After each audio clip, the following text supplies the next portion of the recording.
Hello, guys. Shut up. It's your boy. That was what I was doing. That should be the intro. No. I want that to be the intro. I think we're good. Hello, guys. Welcome to our first installment of Omni Bros. I'm Omni, and this is my little brother, Matt. Oh, my God. We both saw, well, I saw it again. So this will be, for me, the Jay and Silent Bob Reboot review. And this is his first time seeing it because I didn't tell him about it the first time. Yeah. You know, I assume people knew this movie was coming out. Actually, whenever I'll like try to quote something from the movie, I'll just censor myself and do the first movie expletive deleted. Just do that scene, just like cover it up so people don't see it. I mean, sure. Anyway. Because I'll probably cuss you out by the end of this video. So anybody watching this, probably, I already got a review up on it from my thoughts. So before we go into it, we'll probably talk some spoilers in this one. But let me get your raw thoughts, since everybody, at least on this channel so far, has already heard my opinion on the movie, and I loved it. So you go. I watched the first movie so many times that I once actually perfectly quoted the first half hour. I loved it so much, and I love Kevin Smith. And seeing it in a double feature, we get to perfectly compare it to the previous movie. Which actually, like, there was some connective tissue that I completely missed, because it was like there's some really small details, not just like castings, but like even like certain like choices of dialogue and like even just items that show up again that I just didn't pick out because I didn't watch it back to back. You know, I thought I had our copy, but I 100% do not. I checked. It's not back there. I have no idea where it is. I was right. That's the important thing. But a lot of Kevin Smith's movies do that. Jay and Silent Bob in Clerks 2, when they were talking about the holy expletive deleted Bible, and he decided to say handed down by God herself as a reference to dogma. Well, right. But so it's just like all the time. All of their movies have that, is my point. But what I was saying is, like, because this is supposed to be a remake / reboot of Strikes Back specifically, there's a lot of just callbacks to that movie. Well, yeah. That I missed. Like we'll get into it in a minute. Anyway, your thoughts. Did you enjoy it? How does it live up compared to how long we've been away from the View Askewniverse? I would say that the movie is either it gave him lung cancer. Yeah. That on top of the diabetes, I'll be sure to die in just like 10 years. Oh, maybe just go vegan. Go vegan like Kevin Smith. Maybe. But that's not worth living. I know. You'll have to just toss out those hamburgers that you just brought in. Anyway, I think in comparison to Strikes Back, it is as good or slightly less quality. Less. Okay. There's a distinct difference in the way that the comedy is handled in newer Kevin Smith movies as opposed to old ones. In the old ones, you have the main characters and they're weird. They do weird stuff, or they'll have a weird conversation that skeeves out some normal person walking by. Flashback to Randall making a guy puke because he started talking about stuff in Clerks 2. Okay. But still. And the only other weird person that they ran into, even in Jay and Silent Bob Strikes Back, you had the bad girl cliches, and then you had Will Ferrell. Well, I mean, I think our new female team in this one delivered a lot of that same kind of weirdness. That's the point, is that in the new one, it seems like every single cast member is trying to out-weird each other. And every single one, and it's kind of nonstop. Even the people that are only there for a single scene, like, that goes into spoilers, but it's every single person has something weird about them that they come in just to throw in like their one joke. It's not any character reacting to another's weirdness. It's like they're having a weird off. I don't know. I didn't really get that too much, but I can kind of see it mostly when they're introduced, but I feel like they all kind of like level out. after that point. Well, they level out to let other people introduce their weirdness. Let's be honest with that. I mean, sure. Because you had a specific character with a specific background and religious background from another country, and then they have that joke immediately, and then there were points in the movie where I forgot she was there. I mean, she was there throughout it, though. Yes. And I don't know. She had her initial jokes, and then she kind of just added on to one here and there, and then kind of just like faded into the background a little bit until it was time to flaunt at Chris Hemsworth.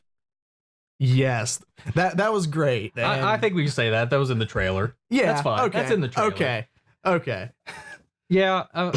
It comes down. Harley Quinn Smith, Millie, Millennium Falcon, Jay's daughter, like her little crew of people. They do kind of fade into the background, except for some minor key moments later into the film. Millie, but to be fair, if we're going to compare them to their rebootified versions from Strikes Back, Kevin Smith's wife had like one line of dialogue in the entire movie. And the other one was just angry, I'll cut you, and then farts. So and then we have a random driver who just turns out to be a very vindictive guy with okay, I guess now we're just going to get into spoilers. Hater tots. I mean, sure. I don't know. I think it was fine. It didn't go. It didn't go as ham-fisted as like the George Carlin and then Carrie Fisher piggybacking when they started this with their Lyft in this. Their version of Lyft and Uber, Ride Me Now. The thing is, even in the George Carlin one, that was a weird character saying something, and then you had time to digest what they said, and then you had that, well, sure, if you don't make with the head, and then there's that soft moment.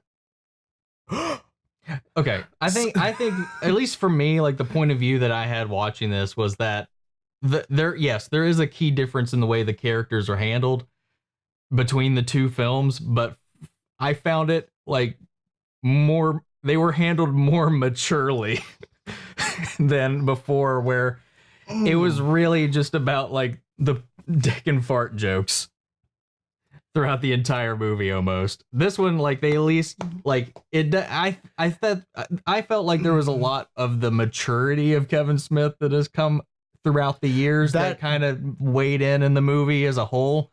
It's still got like the same like range of humor, but it's not as filthy as the first one was. So it does. I ended up liking it more now. Maybe that's just because I've matured. That I actually enjoyed it more than the first film. Minus Will Ferrell not being in this movie is a crime. Oh, yes. Or at least not mentioned. That is an automatic point off right there. Just kidding. But I'm speaking more in the delivery of humor. It is very much still the same range of humor. And one thing that this movie does better than the first one and many other Kevin Smith movies is the handling of emotion. It's weird. It's strange. Wait. I think I tuned out for a second. Like the way they went into the emotional connection between Jay and another person. There was a lot more of that. I mean, we're already talking spoilers at this point, so we're just gonna. If you want the non-spoiler review, watch my other one, because at this point we're just losing all control of this. Okay. Every single person in their friend group that has children, those kids act as other of their people's children at this point. So that's something that was funny to me. Jay's child acting as Ben Affleck's child, but then you have Kevin Smith's child acting as Jay's child and all that. I mean, that's two examples, but sure. Yes. I feel like all of them are going to end up doing it more and more. The emotional tug of war between Jay and Millie is great. It was great and surprisingly well acted compared to where we last saw Jay or Jason Mewes playing Jay. He's like become an amazing actor, because I know he's done some indie stuff in his own films in the meantime since we last saw him in Clerks 2. Oh yeah. But I don't know if that is all him maturing as an actor or because he's known this kid in front of him her entire life, and that probably helps that Little column A, little column B. That they have like a pre-existing chemistry. There is that they get like extremely emotional to the point where like I got misty-eyed multiple times throughout the film, especially yes, relating to the topic. This was the first time that I actually appreciated Harley Smith. This was easily the best she's ever performed I've seen. Like, I have not liked her in all of the newer movies. I haven't seen Tusk. I don't know if she's in it. Is she in it? Is she in it? Yes, I think she is. She, yeah, because she's one of the store clerks. I think that the little yoga hoser thing shows up until it actually becomes its own movie. I think, or maybe I'm just creating this in my head. I'm pretty sure she's somewhere in Tusk. Yeah, Yoga Hosers was the thing that was just absolutely painful to finish. And like the only other thing I've seen her in since then is she was in Once Upon a Time in Hollywood, Quentin Tarantino's new movie, but she didn't have any lines in it. She just kind of like stood around and was part of the Manson family. Okay. So it was like she was just there and reacting to things while other people acted around her. But this is like, I think honestly, this is just the best she's period ever performed. It's like full range of emotions, awesome deliveries. She like rocks it with these jokes and the timings on it, while like building up that emotional depth. Even though I think they pull on that string too many times in the movie, because sometimes the movie just halts for these emotional moments in the middle of something really, really stupid. Yeah, but what do you really expect? But it was good every time. But I did feel like they overused that little connection a couple times throughout the film, or it wasn't necessary, or we could have done something else, or given some more time to the other characters that they just completely forgot about. Speaking of other characters getting forgotten about, who was your favorite cameo? Favorite cameo? Oh, that's a hard one. That's a tough one. Does Matt Damon? Matt Damon probably. Oh man. Yeah, that's a good one. I was about to say Ben Affleck, but I think I'm more on Ben. But here's my defense as to why I didn't choose Ben Affleck's cameo, because it didn't feel like a cameo because it was so important to the plot. Okay. And he had like a lot of dialogue. He had like a full 5-ish minutes of screen time, so it felt like more than just a cameo. So Matt Damon's it comes down to Matt Damon or Chris Hemsworth if we're going to exclude. If we take out Ben, yeah, Matt Damon. That isn't even a question. My reborn identity. So Matt Damon reprises the role of Loki in this as also the narrator of the movie, and apparently we get to learn what happens to him at the end of Dogma. God allows him to be reborn since he became mortal. That meant he got to go to heaven, but then because he tried to destroy heaven, he was cast out from heaven and dropped in the Mediterranean Sea with amnesia, who was picked up by sailors. And then later, pretty much the gist of it, if you're not picking up what he's selling, Loki becomes Jason Bourne from the Bourne movies, and he throws out this little joke and was like, you might say that I was reborn and that it was my reborn identity. And God, I loved it. It was just, I didn't expect that at all. For a second, I wasn't really sure what he was saying until it clicked in my brain with the whole like, well, it clicked in when he like was hammer fisting that Bourne in there. Sam had no idea what he was talking about, but I lost it. It killed me. I was like, forever that is my headcanon for the Bourne Identity films. Jason Bourne I'm on board with this. Is Loki the angel of death. And that makes just with no memories of that prior life. You know, that also means the Bourne movies are in canon with a movie that has angels and poop demons. So now I kind of want to see Jason Bourne go up against a poop demon. Well, also, that puts him in the same universe as Scream. Still. I mean, the Scream movies being made. Because they were also in Scream 3. Because they were on the set of Stab. Because the Stab is the Scream movies in the Scream universe. It was like... Because in Scream 3, even though Scream 3 is by far the worst one in the I misremembered that. In the entire film franchise, Jay and Silent Bob make a cameo in that movie on the set of Stab, one of the Stabs. I can't remember which one it was. Stab 6 or something like that. Oh my gosh. They're just there. And then they run across it and Strikes Back. So who knows? Whatever.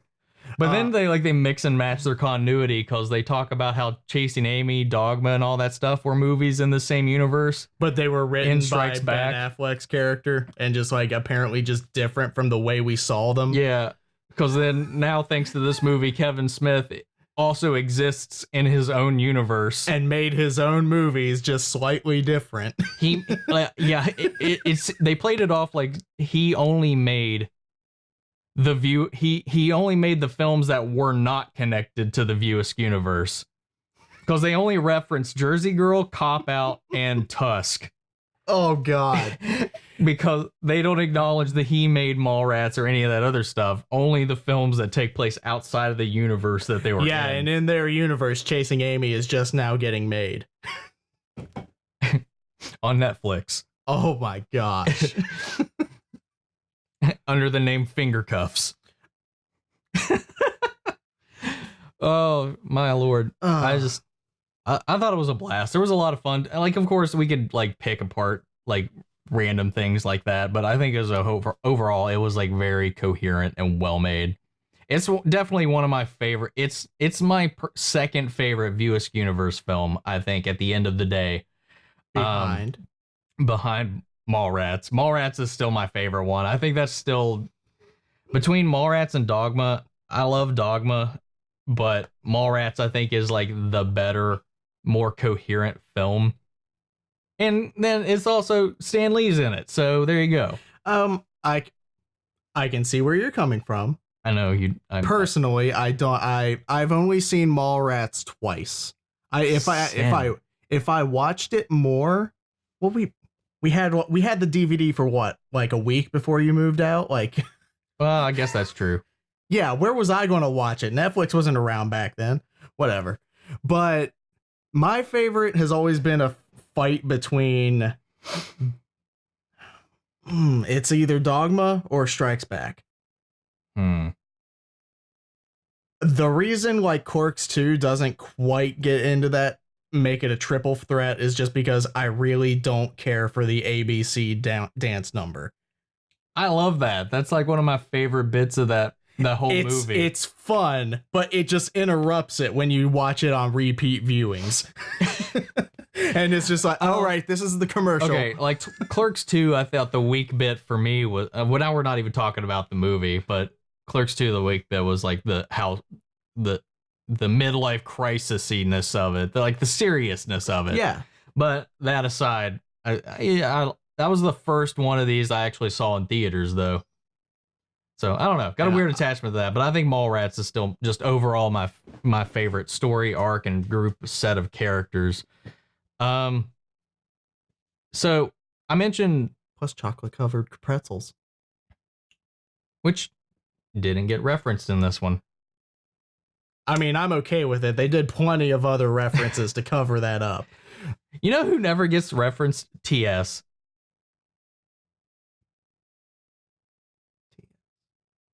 And what's her name? Shannon Doherty's character from Mallrats. TS was the other main character in Mallrats, not Brody. Oh. I mean, they live happily ever after. We don't, and they leave the town and they're gone forever. Everyone we see again always has their lives turned upside down. Michael Rooker, nothing ever gets brought up with him again. Everyone who we don't see again, we just know they're happy. They're somewhere. Which, yeah, I guess you could say they win in that case. I guess they had their wedding on the Jaws ride at Universal before it got destroyed. So that's a win. I see this as an absolute win. What else can we talk about the movie though? Most surprising. It was the most meta. Oh God. Film in the series, and I think a lot of that came about because Kevin Smith was in it. It was made that way, and Kevin Smith put himself in the movie, so there was so many real world layers to it. Look at it. They're our Reboot. They're younger and they're the same things. They changed just enough and added diversity. This guy looks just like the director. Doesn't anybody think that's weird?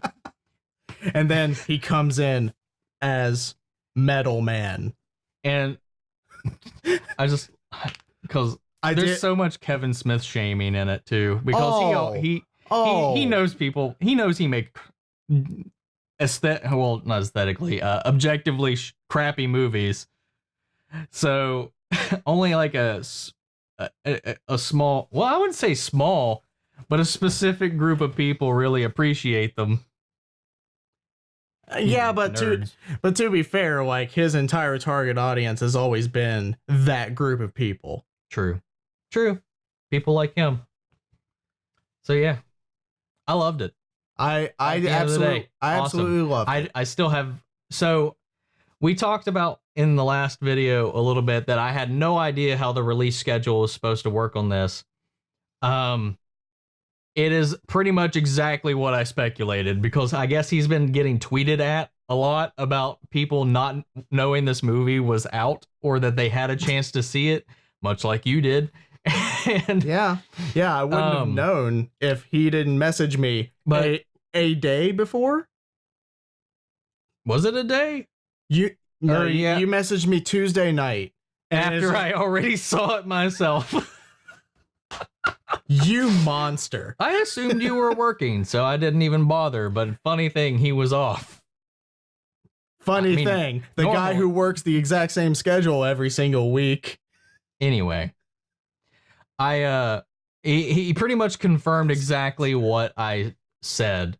So as far as right now, actually, by the time you're watching this video, there's no chance of you seeing it yet until the Reboot road tour or road show comes to the general area that you'll be in, which is probably already sold out. Well, I mean, that the event itself will probably be sold out, but once they come and they do their showing and their panel in any given city, from that day forward, it opens in that market. So whatever that general area is, even if you can't make it to like the QA panel and watch it with Kevin Smith and Jason Mewes thing that they come into your town with, it's supposed to at least be playing from that point onward a normal theatrical run in that area.